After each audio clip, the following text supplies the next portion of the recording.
So there's a spiritual warfare going on. I mean, you got to be blind, deaf, and dumb not to see what's happening in that concept, for people to float around like it's not happening. In the context, I'll tell you what we're talking about, what Hollywood does. I was in office for 20 years of elected office, and no one ever asked me a question about sex. Never once. Until the president that we had in the 1990s. And now we use terms in public that we would never use. We wouldn't have used them on a date when we were in high school. And now they talk about them all the time, do ads. This nation has gone so far in just so short a time that leadership does make a difference. Until now, things that would never even been discussed privately are now blown apart in public. So who we elect does make a difference. The question of the United States supporting Israel, I will bless those that bless you and curse those that curse you. And the United States has been the protector for Israel. It always has been, and that's where Harry Truman did not, he was no world traveler of any sort, but he was in business with a Hebrew, and who understood what was going on and educated him when they were going broke, where they were standing around in their haberdashery shop. And that's how he learned, and he came in and asked him to help Israel when Israel was born. And when Israel was born in a day, the United States of America recognized it immediately. And with that, of course, the Arabs began to attack to destroy him, but the United States had given official recognition. My parents heard it on the radio, and they pulled over to the side of the road and praised God, because the Bible had said that this would happen. It said Israel would be born in a day, and they knew that if Israel had been born in a day, that meant the Lord's coming tomorrow. And so they were all fired up. And so my father was going to plant a grape arbor, and they explained that in order for grapes to reach their full maturity, it took 25 years. He said, no point in doing that, Lord, because the Lord's going to be here. Israel, for been all these hundreds and hundreds of years, they've been wandering around the world. Now they're coming back into the land. Why? It's just start your stopwatch. It'll be any moment here. And it is true, but God controls the time, and we don't know when it is.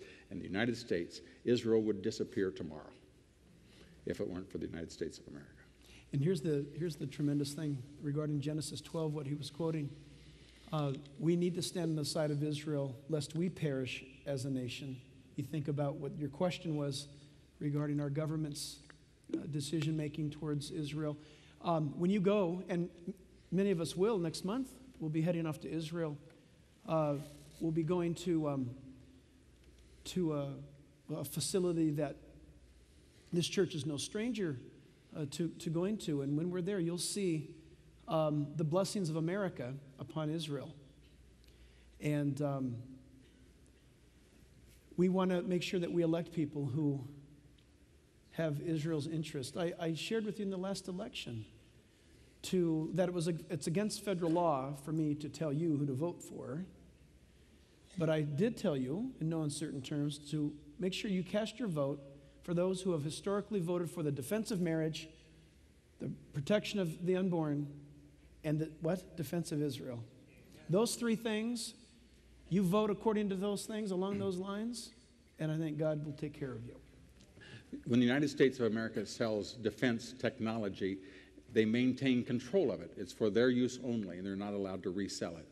On Friday, the President of the United States signed an executive order giving permission to Saudi Arabia to sell their defense system to Syria.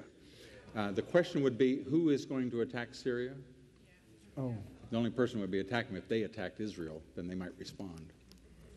Are you guys all familiar with Isaiah 17? Is it Isaiah 17 or Jeremiah 17? It's late. I need coffee. I think it's Isaiah chapter 17, verse 1. It says in the last times there that there's going to be a devastating blow delivered to Damascus, and it will never again in man's history be inhabited. Damascus, interesting. Street called straight. Keep your eye on Damascus. All done? Over here? Is that Dan Zink? No, who's that? Yes, I had a question for the congressman first, and then a question for both of you second. A quick question, a personal question, Congressman. Do you know Jay and Charlene Lyle? Oh, for goodness sakes. Yeah. I came from a neighboring town where they taught in school, and Charlene Lyle is my brother-in-law's sister. Greenfield. I'm from Green. Yeah. God's best to you. And the question for both of you, can we call our body to prayer and fasting? Do you attend here? I'm from the packing house. I'm glad that you're from the packing house, and you have an awesome church, and I love your pastor, Ed. If you attend this church or stay in close contact and touch with us, this church is no stranger, by the grace of God, to fasting and prayer. We do it as the Lord leads and directs and guides, and I'm sure those days are coming, but it wasn't. When was the last time we? Oh, right before the election, wasn't it? Before the election, this church went on a 40-day fast and sought God and prayed, yes. I would like to see every church in America get going on that now. Yes, please.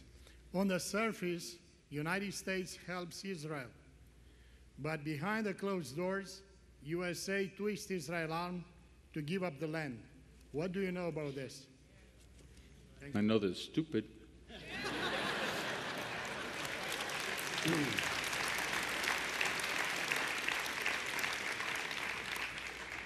I don't know anything about it because it's going on behind closed doors, right? But I know this, in Joel chapter 3, God warns that any nation that goes about seeking to divide my city and my land, I will judge them. We need to get that message to Barak and the rest. Don't divide the land, don't mess with it, and don't divide Jerusalem. God said, I'll knock you out for that.